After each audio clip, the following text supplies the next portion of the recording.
Dear students, here is Ishita Mukherjee ma'am. This is my second session with you. Hope you are fine. Today we will go through Unit 2, Lesson 2, Traffic Capital of the World. So, see page 20 from your EFT book. See page 20 from your EFT book. It's about traffic capital of the world.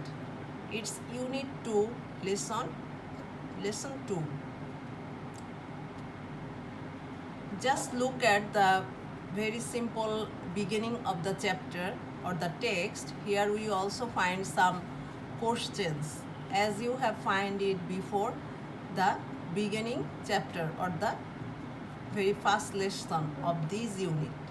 What do you think of traffic jams in your cities? What are the reasons for the traffic jams? How would a foreigner feel about our traffic system? So from these words or from these questions, you will very easily understand that of course this chapter is about, again it's about traffic jam or traffic problem.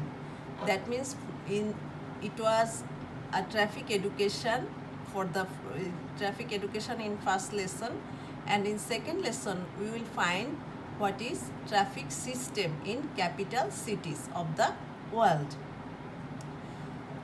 Now let us go through the text.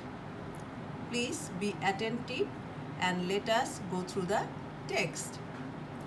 I am in a tiny steel cage attached to a motorcycle stuttering through traffic in Dhaka, Bangladesh. I am in a tiny steel cage, so the writer is starting with a very dramatic introduction. He is saying that he is in a tiny means little cage. Cage is a structure, a formed, like a steel formed, বাংলায় যেটাকে বলা হয় খাঁচা। তো লেখক যেটা বলেছে, I am in a tiny steel cage attached to a motorcycle stuttering through traffic in Dhaka, Bangladesh. So this is writer's experience about journey, about traffic system of Dhaka city in Bangladesh. He was in a tiny little cage beside a motorcycle. So we are very amazed what is a tiny little case, and later you will find it what is this tiny little case. অর্থাৎ লেখক বলছে যে আমি ছোট একটা খাঁচার মধ্যে বন্দি হয়ে আছি একটা মোটরসাইকেলের পাশে, ট্রাফিকের কারণে মনে হচ্ছে যেন আমি তোতলাচ্ছি, হিমশিম খাচ্ছি, বাংলায় যেটাকে বললে দাঁড়াবে স্টার্টিং, হিমশিম খাচ্ছি। In the last 10 minutes we have moved forward maybe 3 feet inch by inch. The driver raising the wheel left and right, wriggling deeper into the ways between a delivery truck and rickshaw in front of us. So this is a very familiar picture of Dhaka city. If you come to this city, if you come to Dhaka, you will find it easily, you will find it frequently. What is it? It's the traffic problem, it's the traffic jam of Dhaka city. Yes, the writer is stating or saying that for the last 10 minutes his vehicle was just moving forward inch by inch, and the driver of the vehicle just trying to pushing out his wheel to and fro but cannot go ahead, and it's only twisting deeper into the ways between a delivery truck and a rickshaw. So his vehicle is between a truck and a rickshaw, and the driver is just trying to go ahead but cannot, and just twisting to and fro inch by inch. অর্থাৎ আমি এটাকে বাংলা করে যদি বলি তাহলে এটা দাঁড়াবে যে লেখক বলতে চেয়েছেন যে গত 10 মিনিট ধরে আমরা মানে লেখক এবং তার ড্রাইভার যেটা চেষ্টা করছে সেটা হচ্ছে একটু ইঞ্চ বাই ইঞ্চ করে আগানোর চেষ্টা করছে, বা ইঞ্চ বাই ইঞ্চ করে তারা আগাচ্ছে, এবং অনেক চেষ্টা করেও ড্রাইভার কোনোভাবেই হুইলটাকে ঘুরিয়ে মোচড় দিয়ে আশপাশ থেকে বের হতে পারছে না। কিভাবে বের হতে পারছে না? কারণ সে কিসের মাঝে আছে? এক পাশে তার ডেলিভারি ট্রাক, আর এক পাশে হচ্ছে একটা রিক্সা। এর মাঝখান দিয়ে সে চলে যাওয়ার চেষ্টা করছে, কিন্তু কোনোভাবেই ড্রাইভার বের হতে পারছে না। তার মানেটা কি? মানেটা হচ্ছে আসলে খুবই একটা জ্যাম প্যাকড সিচুয়েশান, একটা কনজেশনের মধ্যে আছে, ট্রাফিক কনজেশন, ট্রাফিক লগিং। এই লগিংটা এত বেশি এক্সটেন্স, এত বেশি ইন্টেন্স, এত বেশি ডিপ যে সেখান থেকে কোনোভাবেই কোনো যানবাহন একটুও বের হয়েও যেতে পারছে না, আগাতেও পারছে না। Up ahead, up ahead means in front of me, অর্থাৎ ইন ফ্রন্ট, সামনে কি আছে? In front of. যেটা up ahead means in front of, অর্থাৎ লেখক বলছে যে আমার সামনে, সামনে কি হচ্ছে দেখো, up ahead the traffic is জ্যামড so close together that pedestrians are climbing over pickup trucks and through empty rickshaws to cross the street. So notice this is also the same scenario, same picture that the writer was telling before. The traffic congestion is so high, it's so intense, so close that even the pedestrians, even the passers-by cannot go away, cannot move, cannot walk. So they just climbing over the pickup and climbing over the rickshaws to cross the road. এই অবস্থাটা আসলে এত বেশি common চিত্র, দেখবে তোমরা কখন যদি ঢাকায় আসো তাহলে দেখতে পাবে যে অনেক সময় ট্রাফিক জ্যামটা এত বেশি ক্লোজ হয়ে যায় যে হাঁটার অবস্থা থাকে না। সেক্ষেত্রে পেডেস্টেরিয়ান মানে হচ্ছে পথচারী বা পাসার্স বাই, এটা আমরা আগের টেক্সটেও পেয়েছিলাম।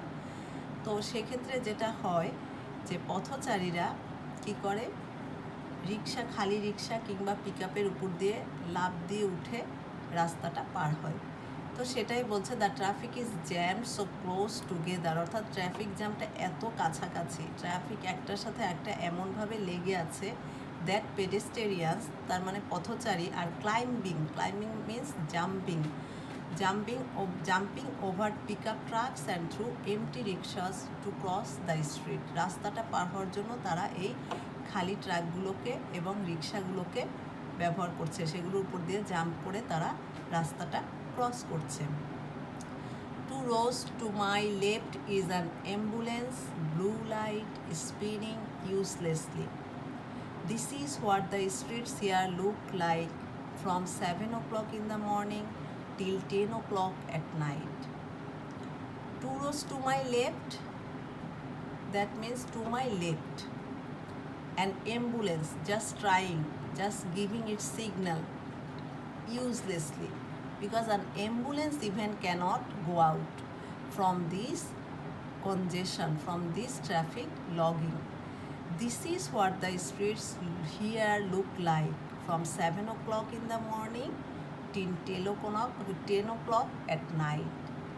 So this picture is very common from morning to night, from dawn to dusk, from morning 7 o'clock morning 10 to 9.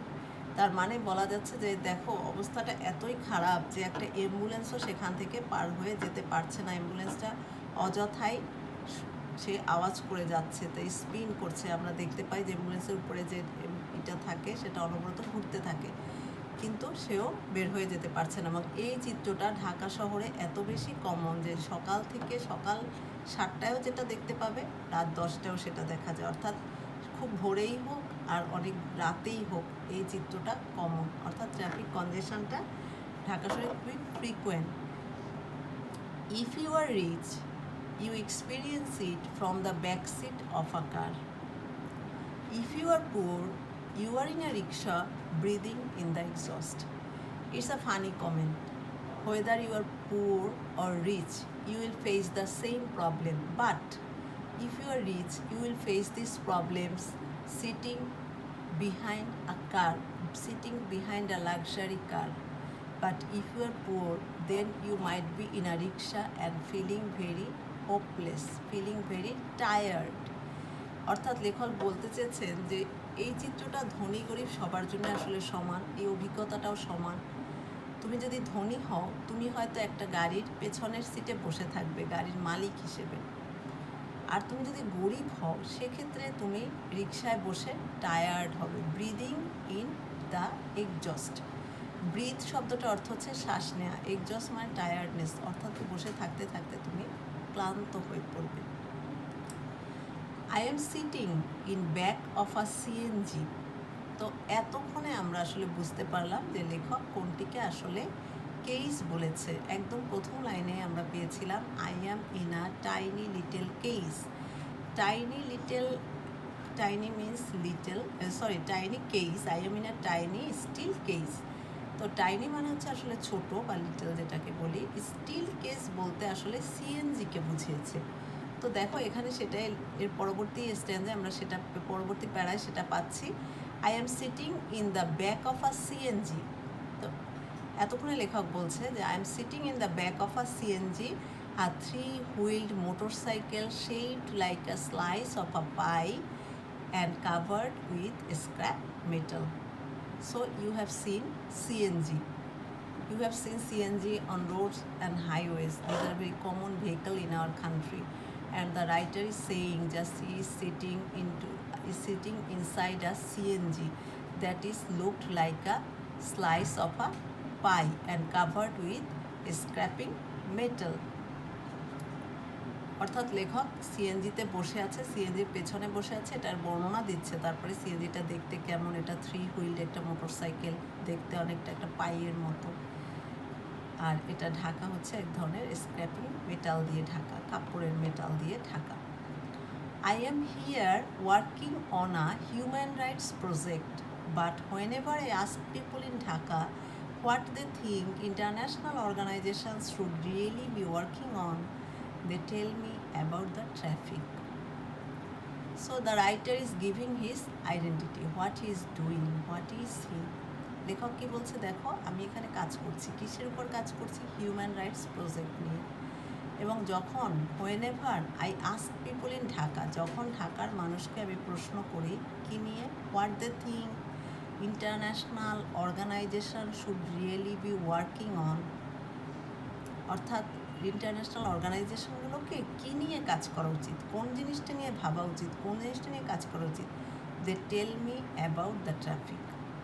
তখন ঢাকার মানুষরা যেটা বলে সেটা হচ্ছে ট্রাফিক।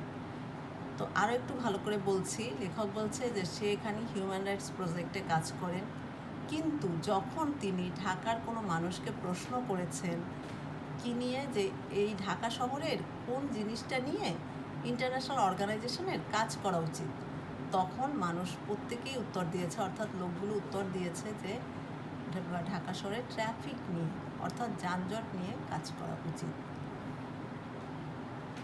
তো I am going to the next, alleviating traffic congestion is one of the major development challenges of our time. Half of the world's population already lives in cities, and the United Nations estimates that the portion will rise to nearly 70% by 2050. So alleviating traffic congestion, alleviating means reducing. How to overcome this traffic jam is one of the major challenges in our time. Why? Because people are moving to the cities frequently than ever. People are living more than ever previous period of time. That's why people are living in the cities. So this traffic problem, has become a major problem in the large cities of the world. It is not only common in Dhaka city, but it also common in many other countries, in many other mega cities of the world. তো যেটা আবারও বলছি, ভালো করে দেখো, খেয়াল করে বাংলায় বলছি, যে এলিভেটিং ট্রাফিক কনজেশন, অর্থাৎ এই এলিভেটিং মানে রিডিউস করা, কিভাবে এই traffic congestion, logging or jam, congestion means jam আর লগিং, এই ট্রাফিক জ্যামকে কীভাবে কমিয়ে আনা যায়, সেটাই হচ্ছে এখন আমাদের ডেভেলপমেন্টের সবচেয়ে বড় চ্যালেঞ্জ। কারণটা কি?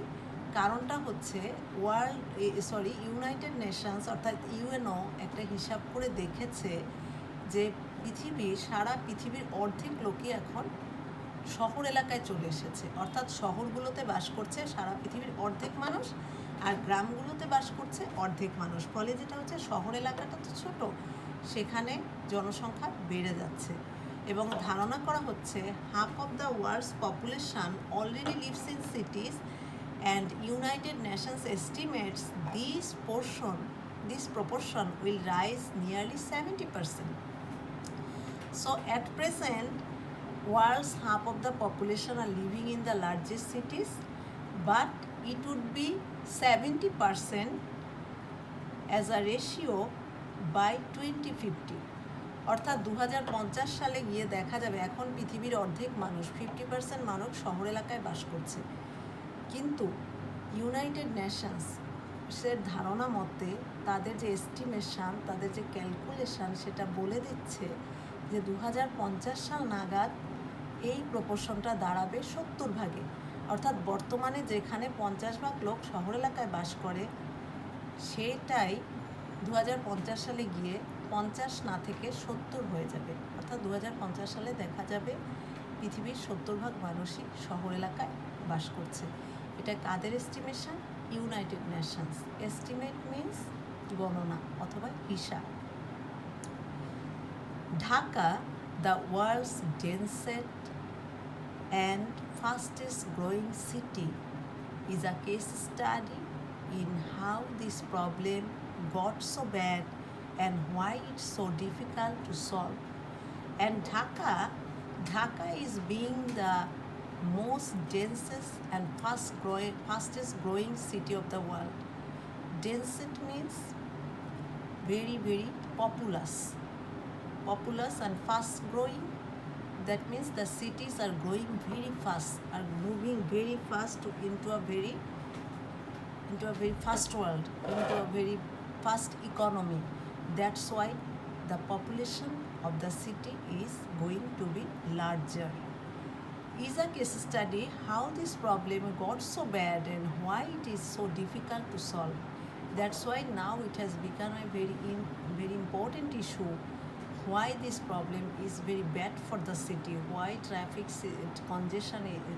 jam or congestion is very bad problem for the city, and how we can overcome this problem. অর্থাৎ বলা হচ্ছে ঢাকা যেহেতু খুবই ঘনবসতিপূর্ণ, একই সাথে একটা ফাস্ট গ্রোয়িং সিটি, এটা বাড়ছে, এখানকার মানুষ বাড়ছে, এখানে দেখো সুযোগ সুবিধাগুলো বাড়ছে, পাশাপাশি মানুষ বাড়ছে, ঘনবসতিপূর্ণ হয়ে যাচ্ছে। এই অবস্থায় প্রবলেমটা আসলে আমাদের জন্য কতটা, ঢাকা শহরের জন্য এটা কতটা ক্ষতিকর হয়ে দাঁড়াচ্ছে এবং সেটা কিভাবে সলভ করা যায় বা সেটা সলভ করা আসলে কতখানি ডিফিকাল্ট, সেটাই এখন আমাদের স্টাডির বিষয়, সেটাই এখন আমাদের গবেষণার বিষয়। নেক্সট প্যারা, Dhaka's infrastructure does not match the scale of its population. Very simple equation. Dhaka's infrastructure means system or the whole environment or the whole structure. Bangla এটাকে বলা হয় অবকাঠামো, বাংলা করলে এটা দাঁড়ায় আসলে অবকাঠামো। ঢাকা's infrastructure, ঢাকা's whole structure doesn't match the scale of its population. That means Dhaka's position, Dhaka's structure, Dhaka's surrounding doesn't equal to its population. অর্থাৎ এখানকার যে পপুলেশন আর এখানকার যে স্ট্রাকচার, এখানকার যে জায়গাটা, যে অবস্থানটা, ঢাকার যে অবস্থান, সেটা কোনোভাবেই ম্যাচেবল না, সেটা কোনোভাবেই অ্যাপ্রোপ্রিয়েট না, একটার সাথে যাচ্ছে না। Just 7% of the city is covered by roads compared with around 25% of Paris and Vienna. Just 7% of the city is covered by road. So it's a large city. Population is very high, but only 7% is the roads. So when the whole city's people coming out with different vehicles, the roads cannot bear it up. And if you compare it with other countries like Paris or Vienna with Dhaka, you will find it's totally it's about 25%. So where we find in Paris or Vienna 25% are roads, but in Dhaka the roads are only 7%. অর্থাৎ পৃথিবীতে যে অন্য অন্য mega সিটিগুলো আছে তার মধ্যে দুটোর শহরের নাম এখানে আছে। একটা হচ্ছে প্যারিস, যেটা হচ্ছে তোমার ফ্রান্সের রাজধানী, আর একটা হচ্ছে ভিয়েনা, যেটা ইতালির খুবই জনপ্রিয় একটা শহর। তো এই শহরগুলো কিন্তু ট্যুরিস্ট সিটি এবং একই সময় এগুলো মেগা সিটি। সো সেক্ষেত্রে দেখা যাচ্ছে ওই শহরগুলোতে 25% রাস্তা, অর্থাৎ শহরগুলোর যে পুরো এরিয়ার 25% হচ্ছে সেখানে রাস্তা। অথচ ঢাকা শহরের পুরো এরিয়ার সাথে যদি তুলনা করা হয় তাহলে রাস্তার সংখ্যাটা দাঁড়াবে মাত্র 7%। Dhaka also suffers from the absence of a planned network. That is the common problem. Dhaka has no definite road system. অর্থাৎ ঢাকার যেটা হচ্ছে, ঢাকা শহরের মেইন সমস্যাটা হচ্ছে কি, it has the absence of planned road network. ঢাকা শহরে একটা সুপরিকল্পিত কোনো রাস্তার কোনো নেটওয়ার্ক নেই। It has no definite system of road network. অর্থাৎ প্ল্যান করে যে একটা শহর গড়ে তোলা, একটা শহরের রাস্তাঘাট করে তোলা, সেই সুবিধাটা ঢাকা কখনোই পায়নি, অর্থাৎ ঢাকায় সেটা নেই। There are 650 major intersections but only 60 traffic lights, many of which do not work. That is another funny phenomena of Dhaka city's traffic system.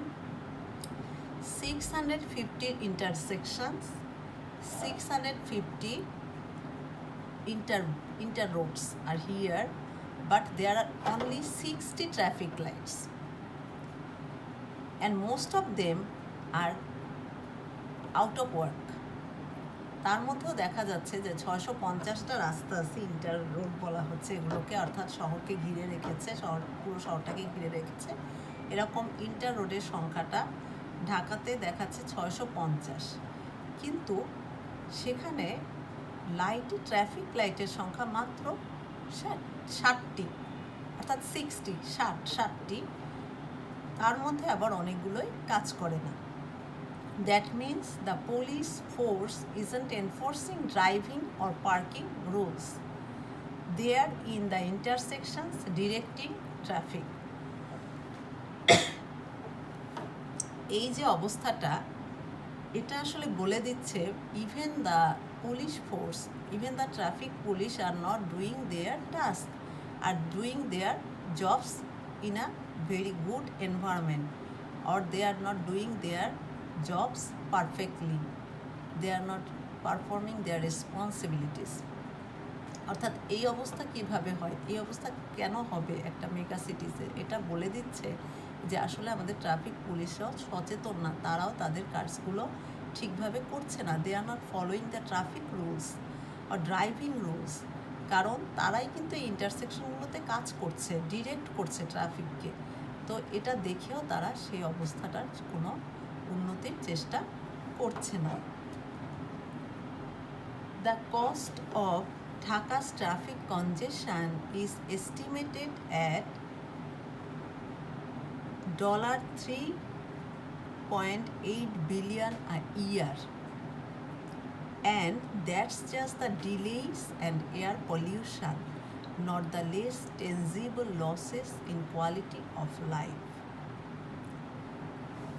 So the cost of traffic congestion is very high. Even sometimes we cannot imagine, sometimes we cannot measure it by economy, by money. So by money, if we estimate the loss of traffic congestion or the loss of traffic congestion, we will find it's $3.8 billion just by delays and air pollution.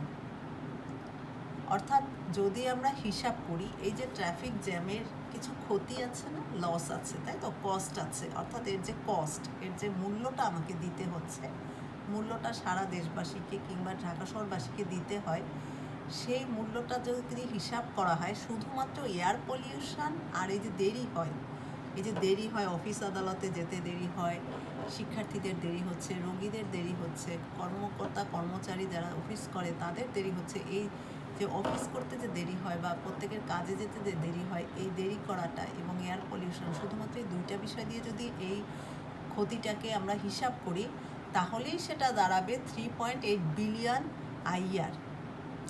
কিন্তু সেখানে কিন্তু less tangible losses in quality life, অর্থাৎ সেই বিষয়টাকে বাদ দিয়েই, সেই less tangible মানে হচ্ছে যেটাকে আমরা বুঝতে পারছি, হাত সরাসরি চোখে দেখতে পাচ্ছি না, কিন্তু এ ধরনের লস আছে। সেটা কীরকম? সেটা হচ্ছে দেখা যাচ্ছে এই যে সাউন্ডের কারণে আমাদের হিয়ারিং প্রবলেম হচ্ছে, অনেক দীর্ঘ সময় আটকা থাকছি, ফলে দেখা যাচ্ছে অনেকের শারীরিক মানসিক খারাপ হচ্ছে, অবস্থা খারাপ হচ্ছে। এগুলোকেই বলা হচ্ছে লেস টেনজিবল, যেগুলো যে ক্ষতিটাকে আমরা চোখে সরাসরি দেখতে পাচ্ছি না।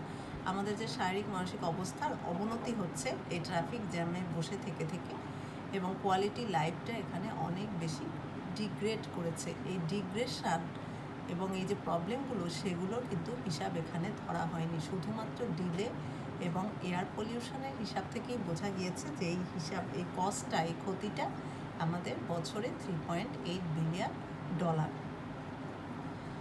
Paradoxically, the poor infrastructure is one of the reasons why the city is growing so fast.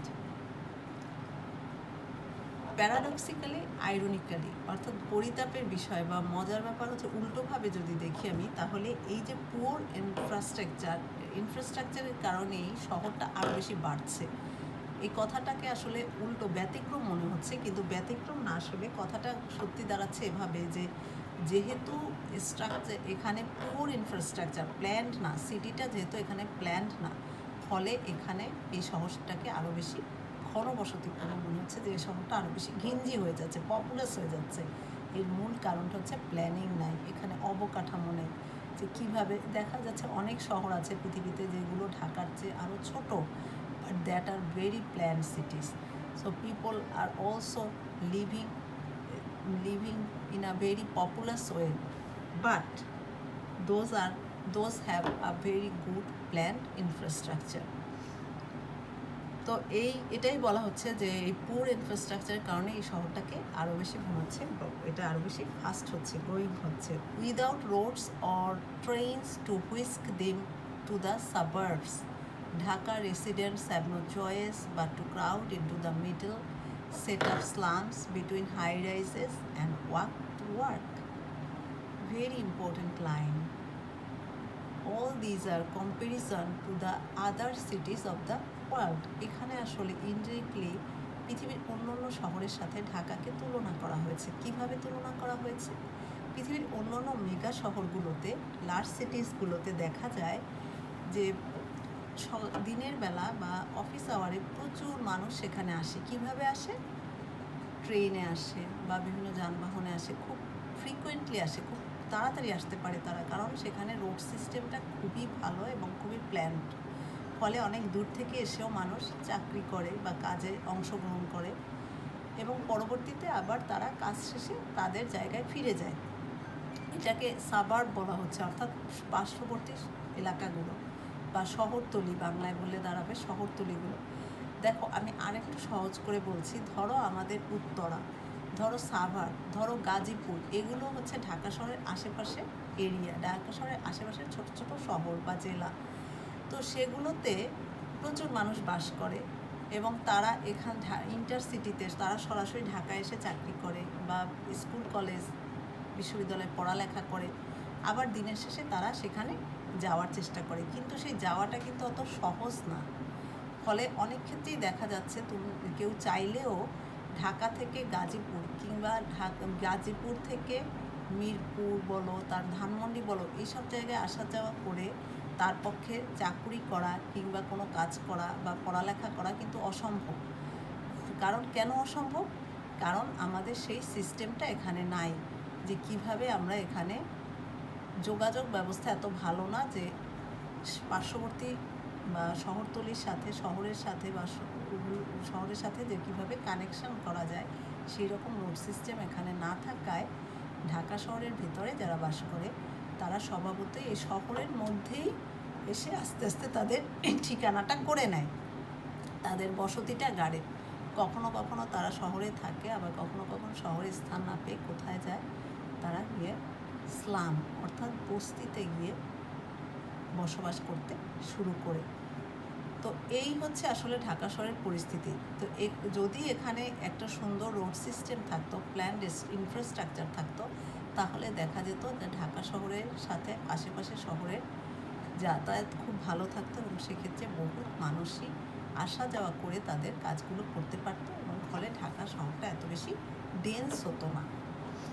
তো এই কথাটি এখানে বলেছে, আমি আবার পড়ছি লাইনটি, দেখো, without roads or trains to whisk them to the suburb, অর্থাৎ তাদেরকে যে নিয়ে যাবে, যে সেই রকম রোডস নাই, ট্রেন নাই, যে মানুষদেরকে পার্শ্ববর্তী শহর বা পার্শ্ববর্তী শহরতলিতে তারা খুব সহজেই যাতায়াত করতে পারবে, সেই সুযোগ তাদের নেই। Dhaka residents have no choice, ফলে ঢাকা শহরে যারা বাস করছে তাদের কোনো চয়েস থাকে না, but to crowd into the middle, অর্থাৎ মিডলেই তাদেরকে ক্রাউডিং করতে হয়, মিডলেই তাদেরকে বসবাস করতে হয়। Set up slums between high rises বিল্ডিংয়ের পাশে ছোটো ছোটো স্লাম বা বস্তির মতো ছোটো ছোটো টিনের চালা করা ঘরে তারা থাকছে এবং সেখান থেকে গিয়ে তারা কাজ করছে। হয়তো সে যদি আজকে ঢাকায় আসা যাওয়া ভালো থাকতো, সে হয়তো এই জায়গায় স্লামে থাকতো না, সে হয়তো তার বাড়ি থেকে এসে কাজটা করতে পারতো, কিন্তু ঢাকা শহরের যেহেতু লাইফ লিডিং কস্টও বেশি, তার পক্ষে এখানে ভালোভাবে বসবাস করাও সম্ভব হচ্ছে না, ফলে সে গিয়ে আশ্রয় নিচ্ছে কোথায়? হাই রাইজেস বিল্ডিংয়ের পাশে স্লামে। তো তথাপি সে কাজের সুবিধার্থে নিজের জীবিকার প্রয়োজনে সে এই শহরে বসবাস করতে বাধ্য হচ্ছে। আর এই বাধ্য হওয়ার একটা বড় কারণ হচ্ছে ঢাকা শহরের সুপরিকল্পিত কোনো রাস্তা বা যানবাহনের ব্যবস্থা নেই। তো আমি আজকে এখানেই শেষ করব, আশা করি তোমরা বুঝতে পেরেছো। আমি আরেকটু বলে নিচ্ছি, নেক্সট ডেতে আমি আবার এখান থেকে কন্টিনিউ করব। শুরুটা আমি আরেকবার বলে নিচ্ছি। দেখো, টাইটেলটাই হচ্ছে traffic capital of the world, অর্থাৎ ওয়ার্ল্ডের বিভিন্ন ক্যাপিটালে ট্রাফিক সিস্টেম কীরকম। আসলে প্রথম যে কয়েকটা প্যারা আমরা পড়েছি সেখানে ঢাকার কথাই বেশি বলা হয়েছে। আমাদের বাংলাদেশের mega city, capital city Dhaka শহরের কথাই বলেছে, যদিও মাঝে মাঝে কখনো এটাকে তুলনা করা হয়েছে অন্যান্য শহরের সাথে। তো আমি লাইন বাই লাইন আজকে আরও সহজভাবে বাংলা করে বুঝিয়ে দিয়েছি, যাতে তোমাদের বুঝতে কষ্ট না হয়। তারপর আমি আরেকবার বলছি, লেখকের বিষয়টাকে শুরু করেছে এভাবে যে লেখক একটা সিএনজিতে করে যাচ্ছে এবং সে যে সিএনজিটায় বসে আছে সেটাকে তার কাছে মনে হয়েছে একটা ছোট কেস বা খাঁচার মতো, এবং সে 10 মিনিট ধরে যাওয়ার চেষ্টা করছে কিন্তু যেতে পারছে না। কেন যেতে পারছে না? কারণ সে অনেক ট্রাফিক কনজেশনের মধ্যে আছে, ট্রাফিক লগিংয়ের মধ্যে আছে। সে অবস্থাটা এতই খারাপ যে সে বর্ণনা দিয়েছে লেখক এভাবে যে তার যে ভেহিকেলটা, তার যে সিএনজিটা, সেটা ইঞ্চ বাই ইঞ্চ করে আগাচ্ছে, অর্থাৎ 1 ইঞ্চি করে সেটা আগাচ্ছে বা 2-3 ইঞ্চি করে আগাচ্ছে, সেটা কোনোভাবেই আগাতে পারছে না, কারণ তার বাঁ পাশেও যানবাহন, ডান পাশেও যানবাহন। এর মধ্য দিয়ে চেষ্টা করেও ড্রাইভার সামনে পেছনে জোরে ধাক্কা দিয়ে মুভ করেও কোনোভাবেই তার যানবাহনটাকে, তার এই যে ভেহিকেলটাকে নিয়ে যেতে পারছে না। এবং সামনের দিকে তাকালে লেখক আরও মজার ব্যাপার দেখতে পেলেন, সেটা হচ্ছে যে দেখা যাচ্ছে যে যেহেতু ট্রাফিক জ্যামটা বেশি ইন্টেন্স, বেশ ডিপ, সেক্ষেত্রে অনেক পথচারীও সেখান দিয়ে চলাচল করতে পারছে না, অর্থাৎ পথচারী যাওয়ার মতো ফাঁকাটুকুও যানবাহনের ফাঁকে আর নেই, একটার গায়ে একটা যানবাহন লেগে আছে। পরিস্থিতিটা তাহলে চিন্তা করে দেখো কতটা ভয়াবহ। তো এই অবস্থা অনেক পথচারী যেটা করছে, তারা কতগুলো খালি যানবাহনের উপর দিয়ে জাম্পিং করে রাস্তাটা পার হচ্ছে, খালি রিক্সা হতে বা ট্রাক এগুলোর উপর দিয়ে ছুটে গিয়ে তারা রাস্তা পার হচ্ছে। এবং ঠিক একইভাবে সেখানে নানা ধরনের যানবাহন আছে, রিক্সা আছে, ট্রাক আছে, আবার অ্যাম্বুলেন্সও আছে। অ্যাম্বুলেন্সটা অনবরত তার সাইরেন বাজিয়ে যাচ্ছে, কিন্তু সেও আগাতে পারছে না।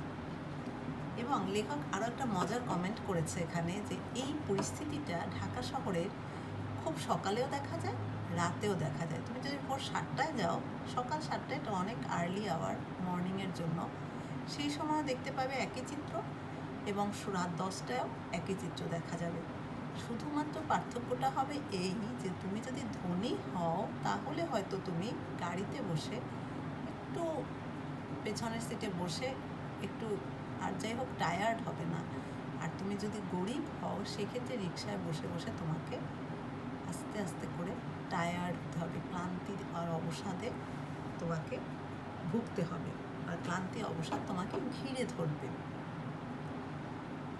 এরপরে লেখক তার পরিচয় দিয়েছে সে কি কাজ করছেন।